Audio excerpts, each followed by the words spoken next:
पांचवा continuity chapter का प्रश्न पांचवा है, क्या एफ एक्स बराबर मजले ब्रैकेट में एक्स यदि x less than or equal to 1, 5 यदि एक्स ग्रेटर देन 1 द्वारा परिभाषित फलन एफ एक्स बराबर 0, एक्स बराबर 1 और एक्स बराबर 2 पर सतत है। अब इसके लिए यह पूछ रहा है क्या ये फंक्शन एफ इन तीनों बिंदुओं, इन तीनों पॉइंटों पर कंटिन्यूअस है कि नहीं। तो इसके लिए पहले हमारे पास क्या है, दिया है एफ एक्स बराबर एक्स यदि x less than or equal to 1, 5 यदि एक्स ग्रेटर देन 1। अब कह क्या रहा है, कह रहा है कि हमें तीन बिंदुओं पर सततता की जांच करनी है। तो यक्स बराबर 0 पर सततता की जांच के लिए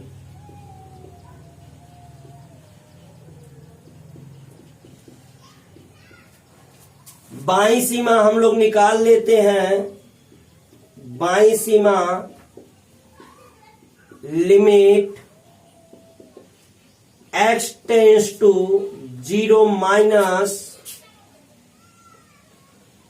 F of x equal to limit x tends to h tends to 0 F of 0 minus h equal to limit h tends to 0। चूंकि ये 0 से कम है, 0 से बाईं ओर है और 0 1 से कम होता है तो फंक्शन क्या हो जाएगा, x हो जाएगा। तो एफ ऑफ यक्स बराबर यक्स की जगह यहां पे रख देंगे तो माइनस 0 माइनस यक्स, एच की जगह रखेंगे तो 0 माइनस एच हो जाएगा और एच की जगह क्या हो जाएगा, 0 हो जाएगा। जब लिमिट रखेंगे तो क्या होगा, इसी प्रकार दाईं सीमा बराबर limit x tends to 0 plus F of x limit h tends to 0 F of 0 plus h equal to limit h tends to 0। 0 plus का मतलब 0 से थोड़ा सा बड़ा, तब भी 1 से क्या होगा, छोटा ही होगा। 0 से थोड़ा सा बड़ा मतलब 0.0003, 0.0008 जितना भी होगा सब 1 से छोटे होंगे।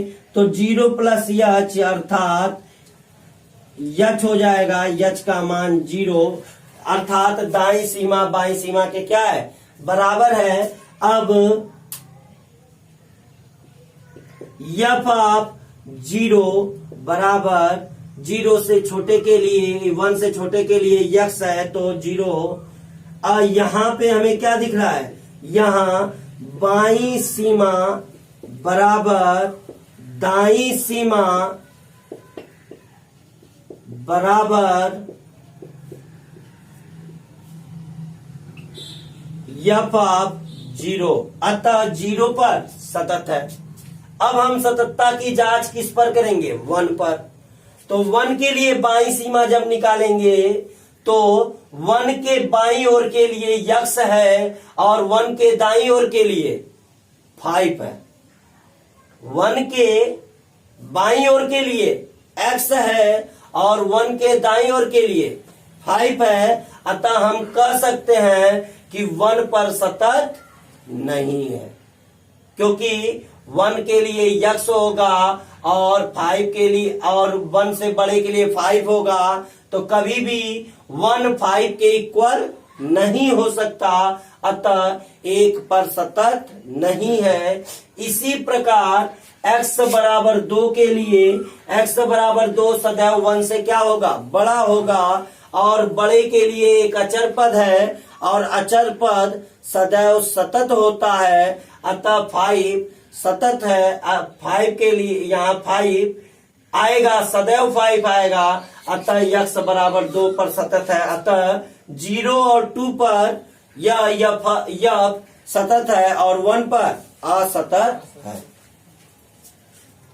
अब आप लोग आगे अपने घर पर x बराबर 1 और x बराबर 2 पर सततता की जांच कीजिए और बताइए कमेंट बॉक्स में। यदि जिसका नहीं आता है वह कमेंट बॉक्स में बताएं कि सर हमें इसका नहीं आ रहा है।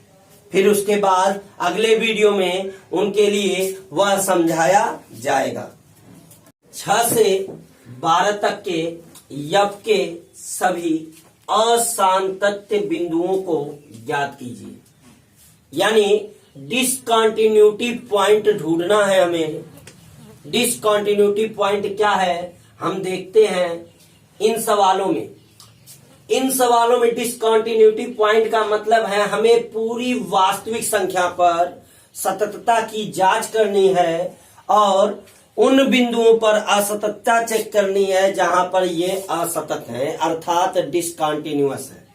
तो इसके लिए हमें सर्वप्रथम यह देखना होगा कि हम वास्तविक संख्या के किन बिंदुओं पर सततता और असततता की जांच करें। अगर फंक्शन एक निश्चित मान नहीं होता है तो ऐसे फलनों के लिए सततता की जांच करने का तरीका होता है कि वह किन किन बिंदुओं पर बटा हुआ है। तो हम पहले देखते हैं कि पहला सवाल है f(x) equal to function 2x + 3 यदि x less than r equal to 2, अर्थात यदि x 2 से छोटा या बराबर है तो फंक्शन का मान 2x + 3 है और x यदि 2 से बड़ा है तो फंक्शन का मान 2x - 3 है। अब हमें क्या करना है, हमें यह देखना है कि एक बिंदु लेंगे जो 2 से छोटा होगा, 2 से क्या होगा, छोटा होगा, और एक बिंदु लेंगे जो 2 से बड़ा होगा, अर्थात हम पहले 2 से छोटे पर सततता की जांच करेंगे, फिर 2 से बड़े पर सततता की जांच करेंगे। 2 से छोटे के लिए सदैव फंक्शन निश्चित है, 2 से बड़े के लिए सदैव फंक्शन निश्चित है। अतः 2 से छोटे पर भी प्रत्येक जगह सतत होगा, क्योंकि 2 से छोटे के लिए बहुपदीय फलन है, अतः सतत होगा ही। लेकिन आप लोग कर कर दिखाएंगे कि सतत कैसे है। एक बार बाईं सीमा निकालिए इस पर, एक बार दाईं सीमा निकालिए और एक बार स्वयं पर निकालिए सी पर। इसी प्रकार बड़े के लिए भी। और अब इसके बाद तीसरा बिंदु होगा 2 के लिए, सी बराबर 2 के लिए। अब जब हम 2 के बराबर के लिए लेते हैं तो 2 से बाएं के लिए यह फंक्शन, 2 से दाएं के लिए ये फंक्शन, 2 से बाएं के लिए ये फंक्शन, क्योंकि बायां मतलब 2 से छोटा, और 2 से दाएं के लिए यह फंक्शन, क्योंकि दाएं मतलब 2 से बड़ा। तो और बराबर के लिए भी यही फंक्शन। तो हम देखते क्या है, जब हम 2 रखते हैं तो 2 दूनी 4 में से 3 गया, 3 जुड़ गया 7, और बराबर के लिए भी 7, लेकिन ये बाईं सीमा के लिए और दाईं सीमा के लिए 2 दूनी 4 में से 3 गया 1। तो क्या बाईं सीमा दाईं सीमा के बराबर है? नहीं बराबर है। अतः यह 2 पर सतत नहीं है और प्रत्येक बिंदु पर क्या है, सतत है। अर्थात 2 को छोड़कर प्रत्येक वास्तविक संख्या पर यह सतत है। आप लोग सवालों को अवश्य लगाएं। समझाने का मतलब यह नहीं कि इसको लगाएं ना आप लोग छोड़ दें। यदि नहीं लगता है तो आप लोग कमेंट बॉक्स में अवश्य कमेंट करें कि सर यह सवाल नहीं लग पाया है। लेकिन इतने आसान सवाल हैं ये कि जिनके अगर आप जिनको समझ लेते हैं तो आसानी से लग जाता है। कुछ लोगों के मन में अभी यह प्रश्न हो सकता है कि 2 से बड़े के लिए क्या यह सदैव सतत है? तो आप खुद चेक कर लीजिए, जब 2 से बड़े के लिए यह फंक्शन निश्चित है कि नहीं है? निश्चित है। 2 से बड़े के लिए सदैव फंक्शन 2x माइनस 3 है। जब हम यह फंक्शन निश्चित है 2 से बड़े के लिए, तो लिमिट x टेंस टू 2 से बड़े के लिए c f of 2x minus 3। अगर मैं मान लीजिए रख देता हूं तो c रखने पर 2c माइनस 3। अब जब हम लिमिट अब c पर ही वैल्यू निकालते हैं तो f ऑफ c, क्योंकि 2 से बड़े के लिए है तो 2 से बड़े के लिए फंक्शन यही है, तो 2c माइनस 3। आपको क्या दिखा?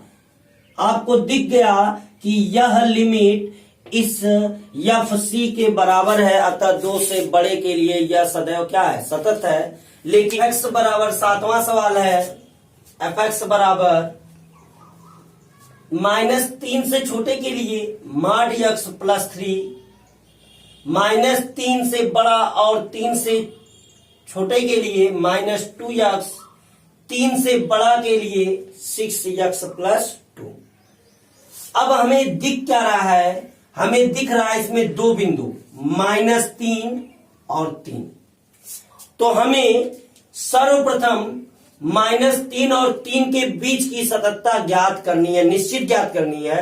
आप कहीं पर भी ज्ञात कीजिए, उससे मतलब नहीं है, लेकिन -3 और 3 पर सततता ज्ञात करनी है। -3 से छोटे पर करनी है, -3 और 3 के बीच में करनी है, 3 से बड़े पर सततता की जांच करनी है। अर्थात 7वें क्वेश्चन में हमें 5 स्थानों पर सततता की जांच करनी है। जब भी 2 बिंदुओं पर सततता की जांच होती है तो उनके बीच में यदि होता है तो उन दोनों के बीच में भी सततता की जांच करते हैं, उन दोनों से छोटे और बड़े पर भी सततता की जांच करते हैं। तो हमें क्या दिख रहा है? -3 से छोटे के लिए सदैव ये मॉड जो होगा, चूंकि हम जानते हैं कि मॉड x जो होता है वह 0 से छोटे के लिए क्या होता है? -x होता है। और चूंकि -3 0 से क्या है? छोटा है, अतः सदैव इस मॉड x का मान -x भी हो सकता है। अर्थात हम मॉड x के स्थान पे यदि -x लिख देंगे तो कोई भी गलती नहीं होगी। अर्थात हम fx लिखने के बाद पहला काम यही करेंगे कि fx बराबर इसको लिख लेते हैं, फिर जब नीचे लिखते हैं तो fx बराबर -x प्लस 3, यदि x less than or equal to -3, -2x तो वैसे ही रहेगा, cx से x प्लस 2 भी वैसे ही रहेगा। अब हमें क्या मिलता है? हम -3 से छोटे पर जांच करते हैं। जब हम -3 से छोटे पर जांच करेंगे तो -3 से छोटे के लिए प्रत्येक बार फंक्शन -x प्लस 3 होगा। जब हम किसी मान को ले लेंगे c, माना c लेस देन 3 के लिए, c लेस देन, जहां c एक स्वेच्छाचर है। अब c के लिए जब हम लेंगे तो limit x tends to c f of x equal to limit x tends to c। चूंकि यह c जो है 3 से छोटा है, इसमें बोला है, इस जो हमने माना है, सपोज किया है, उसने बताया है कि यह 3 से क्या है? छोटा है। तो 3 से जब -3 से छोटा है, -3 से छोटा है, तो हम क्या करेंगे? -3 से छोटे के लिए हम जब लेंगे तो यहाँ पे क्या हो जाएगा? फंक्शन mod x प्लस 3 होगा। तो यहाँ पे लिख देंगे -x प्लस 3, क्योंकि मैंने अभी को बताया, क्योंकि mod का मान 0 से छोटे के लिए सदैव निगेटिव होता है। अब -x प्लस 3 तो -c प्लस 3। इसी प्रकार स्वयं पर सी पर जब निकालेंगे तो सी -3 से छोटा है, अर्थात -3 से छोटे के लिए माइनस C+3। अब हमें क्या दिखा, सी पर यह क्या है, सतत है, और सी क्या है, -3 से छोटा है, अतः -3 से छोटे के लिए सतत है। अब -3 पर देखते हैं, छोटा के बाद बराबर, फिर -3 और 3 के बीच का, फिर बीच के बाद 3 पर, फिर 3 के बाद 3 से बड़ा पर। हमारा सततता की जांच चेक हो गया।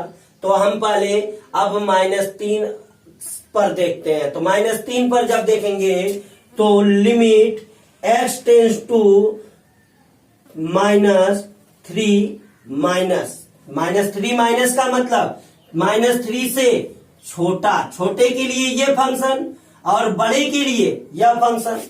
जब यहां पे हम -3 रखेंगे तो -3 से छोटे के लिए तो -3 रखेंगे तो -3 क्या हो जाएगा, माइनस प्लस हो जाएगा, क्योंकि -x+3 है तो माइनस प्लस हो जाएगा, 3 3 6 हो जाएगा। आप रखकर खुद ही चेक कर लीजिए, ये -3 हो गया और ये -3 + 3 6 हो गया। अब यहाँ पे -3 यहाँ पे भी रखेंगे तो क्या हो जाएगा, -3 से बड़े के लिए ये फंक्शन है -2x। अब यहां पर रखेंगे तो -2 गुणे -3 अर्थात फिर 6 हो गया।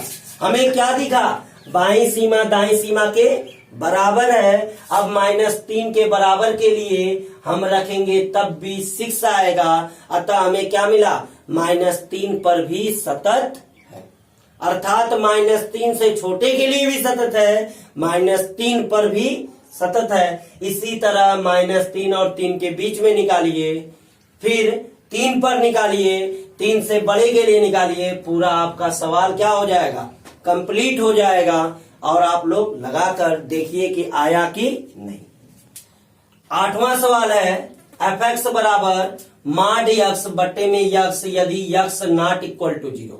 नॉट इक्वल टू 0 का मतलब x जब 0 के बराबर न हो, अर्थात 0 से छोटे के लिए भी यही फंक्शन, 0 से बड़े के लिए भी यही फंक्शन। लेकिन आप ध्यान दीजिए, जब x 0 से छोटा होगा तो mod x हो जाएगा -x/x, अर्थात -1 हो जाएगा।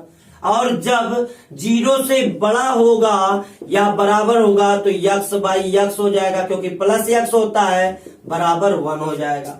अर्थात 0 से छोटे के लिए -1, 0 से बड़े या बराबर के लिए +1। अब हमें क्या दिखा, हमें दिख रहा है कि 0 पर यह सतत नहीं है। क्यों, क्योंकि 0 के बाईं ओर -1, 0 के दाईं ओर +1, अतः यह 0 पर सतत नहीं है। अब हम 0 से छोटे पर देखते हैं, एक बार 0 से बड़े पर देखते हैं। तो 0 से छोटे के लिए सदैव फंक्शन क्या है, यह है, और 0 से बड़े के लिए सदैव फंक्शन क्या है, यह है। अतः यह 0 से छोटे पर भी सतत है, 0 से बड़े पर भी सतत है, अतः असतत कहां पर है, 0 को छोड़कर सभी बिंदुओं पर सतत है। इसी प्रकार 9वां सवाल, x < 0 के लिए, x < 0 आपको खुद दिख रहा होगा, x < 0 के लिए सदैव mod x माइनस में होता है। x जब 0 से छोटा होता है तो mod x सदैव क्या होता है, माइनस में होता है। तो हम इस mod x की जगह डायरेक्ट लिख सकते हैं x - x equal to -1 x < 0। अब आपको दिख रहा है कि छोटे के लिए भी -1, बड़े के लिए भी -1, अर्थात हर जगह एक अचर संख्या है और अचर फलन सदैव सतत फलन होता है। नेक्स्ट 10वां सवाल, आप लोग इन तीनों सवालों को अब अपने तरीके पर लगाएंगे। जिस तरह से मैंने इन सभी को बताया है उस तरीके से आप लोग 1 से बड़े 1 पर और 1 से छोटा, 2 से बड़े 2 से छोटे तथा 2 पर 1 से बड़ा, 1 से छोटा तथा 1 पर आप लोग सततता की जांच कीजिए। आपके पास यदि एनसीईआरटी का बुक हो तो आप देखिए 13, 14, 15, 16 तक के सारे सवाल इसी रूल पर, मेथड पर लगेंगे। इसलिए मैं अब आगे 17वां सवाल बताने जा रहा हूं, यानी 17 क्वेश्चन। 17वां क्वेश्चन है, ए और बी के उन मानों को ज्ञात कीजिए जिनके लिए यह फंक्शन, जो फंक्शन दिया हुआ है a x plus 1 x less than or equal to 3 के लिए और b x plus 3 x greater than 3 के लिए यह फंक्शन क्या हो, एक्स इक्वल टू 3 पर कॉन्टिन्यूअस हो। अर्थात हमें उन मानों को, उन वैल्यूओं को बताना है जिन पर यह फंक्शन x बराबर 3 के लिए सतत हो। तो चूंकि इस सवाल पे a और b का मान तभी निकलेगा जब x बराबर 3 पर सतत होगा। तो हम सोच लेते हैं क्या, हम रख लेते हैं, दिया है f ऑफ x बराबर 3 पर सतत है। इसलिए जब कोई फंक्शन किसी बिंदु पर सतत होता है तो उस बिंदु पर बाईं सीमा उस बिंदु के दाईं सीमा, उस बिंदु के दाईं सीमा तथा उस बिंदु पर फलन के मान पर क्या होता है, निर्भर करता है। अर्थात ये तीनों मान बराबर होते हैं। अर्थात LHL left hand limit equal to right hand limit equal to उस बिंदु पर फंक्शन की वैल्यू। अब क्या हो जाएगा, लिमिट 3 माइनस के लिए fx क्या होता है, तो हम देखते हैं लिमिट x टेंस टू 3 से छोटे के लिए ax प्लस 1 और 3 से बड़े के लिए x tends to 3 bx plus 3 और f3 के लिए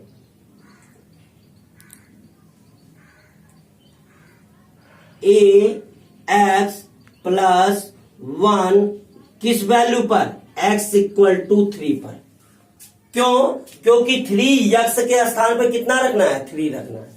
अब जब हम इसका लिमिट निकालेंगे तो क्या प्राप्त होगा, 3a plus 1 equal to limit x tends to 3 bx plus 3 equal to, जब x की जगह 3 रखेंगे तो 3a प्लस 1। चूंकि ये दोनों इक्वल हैं अतः हमें इन दोनों से मतलब नहीं, अब इन दोनों से मतलब है, क्योंकि इसमें a है इसमें b है।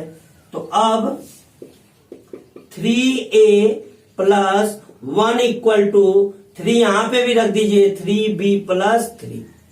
अब क्या मिलेगा, 3b इधर से अगर 1 उधर जाएगा तो 3a बराबर 3b प्लस 2, क्योंकि 1 उधर गया घट गया। अब 3a माइनस 3b,